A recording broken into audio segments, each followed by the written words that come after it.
bagus pertanyaannya. Bapak Ibu sekalian, ini fikih aulawiyah, fikih prioritas, fikih prioritas. Kita sudah masuk misalnya ke masjid, kemudian kita lihat ketika kita sedang melakukan sholat itu, baru 1 rakaat, kemudian iqamat sudah dikumandangkan. Apa yang harus dilakukan? Ya. Pertama, sebelum sampai ke kasus itu, kita harus berkaca diri dulu. Ya. Masuk ke masjid, lihat waktunya masih cukup nggak dengan sholat? Masih cukup tidak? Ya? Nah, hanya persoalan ini barangkali di masjid tidak ada petunjuk waktu. Jadi begitu masuk sholat, tiba-tiba iqamat, apa yang dilakukan? Maka yang dilakukan, lihat dari fikih prioritas, hukumnya dipadukan dulu. Dibandingkan. Hukum sholat subuh apa hukumnya? Wajib. Ya. Sedangkan 2 rakaat sebelumnya? Sunnah. Sunnah bertemu wajib, mana yang paling prioritas? Wajib. Maka gugurkan sholatnya, batalkan, kemudian langsung ikut pada yang wajib. Jelas ya? Pada saat antum memulai saja, pahala sudah diberikan. Masya Allah. Bahkan dalam sholat yang lain, dan dalam amalan yang lain, Rasulullah SAW pernah bersabda, ada orang-orang yang duduk di Madinah, tidak ikut berjuang, tapi dapat pahala jihadnya. Dapat pahala jihadnya. Itu ada di Al-Bukhari. Ya. Jadi saat sedang panggilan jihad, orang sibuk berjihad. Tapi karena ada orang-orang yang sakit, ingin berjuang, tapi karena sakit gak bisa berangkat. Kata Rasulullah, ini orang beruntung, gak berangkat tapi dapat pahalanya. Ya.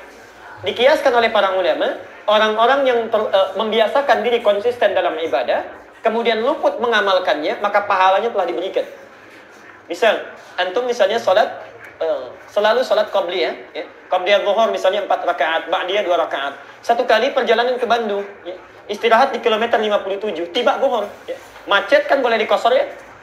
Nah, dalam keadaan kosor, maka yang afdal jangan tunaikan sunnah. Ya. Yang wajibnya saja dikurangi, kenapa yang sunnahnya dilakukan ya?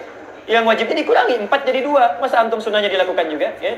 Nah, dalam keadaan demikian, ketika antum meninggalkan sunnah dalam tanda petik, tertinggalkan sunnahnya, padahal sebelumnya sudah konsisten, itu sepakat ulama berdasarkan hadis Nabi, itu pahalanya sudah diberikan. Darurat itu, walaupun tidak dikerjakan. Tapi berlaku pada yang biasa sholat. Yang nggak biasa sholat nggak dapat juga. Ya? Nggak dapat itu. Baik, ya? Nah, ada kasus yang kedua yang tidak antum tanyakan. Kalau anda datang ke masjid, sudah terlambat sholatnya nih. Ya? Nggak dapat misalnya 2 rakaat sebelum subuhnya itu. Kita kejar-kejar dari rumah sampai ke masjid, imam sudah takbir Allahu Akbar. Maka ini yang unik dari sholat subuh. Dari 2 rakaat fajar ini. 2 rakaat fajar ini hadisnya sahih nanti. Nanti kita bahas lebih detailnya pertemuan yang akan datang. Hadisnya sahih. Bagi orang yang terlambat bangun bisa dilakukan itu dulu, baru kemudian sholat subuhnya.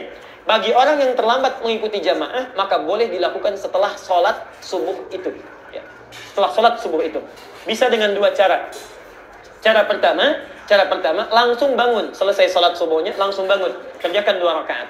Tapi syarat yang pertama ini muqayyad lagi, diikat lagi. Dengan catatan, masyarakat di sekitar sudah mafhum, tahu tentang hukumnya. Ya. Tapi kalau tidak tahu, antum jangan lakukan. Jadi fitnah nanti. Ini kayaknya aliran sesat nih lain nih. Setelah subuh ada sholat sunnah lagi misalnya. Jangan lakukan. Tunggu sampai menjelang duha. Awal duha. Ya. Awal duha itu saat matahari lebih 1 tombak. Sekitar 12-15 menit. Hadisnya At-Tirmidzi nomor hadis 586. Ya, di situ. Nanti ada ditemukan di sana. Saya kira jelas ya? Jelas semuanya ya? Atau tidak jelas semuanya? Sampai selesai? Oh, apakah saat Allahu Akbar kemudian kita selesaikan? Atau misalnya selesai iqamat baru kita selesaikan? Nah, ibu sekalian ya, dan bapak sekalian, yang penting saya sampaikan, iqamah itu sudah panggilan kita untuk menunaikan sholat. Lihat keadaan sholat kita. Kalau antum baru iqamah Allahu Akbar, tadi pertanyaannya masih berdiri, rakaat pertama, rakaat keduanya belum. Maka sebaiknya dibatalkan, karena iqamah itu kan cepat. Ya. Apa bisa antum berbalapan dengan iqamah? Ya? Yang satu iqamah, yang satu menyelesaikan, kan kacau sholat kita itu. Ya?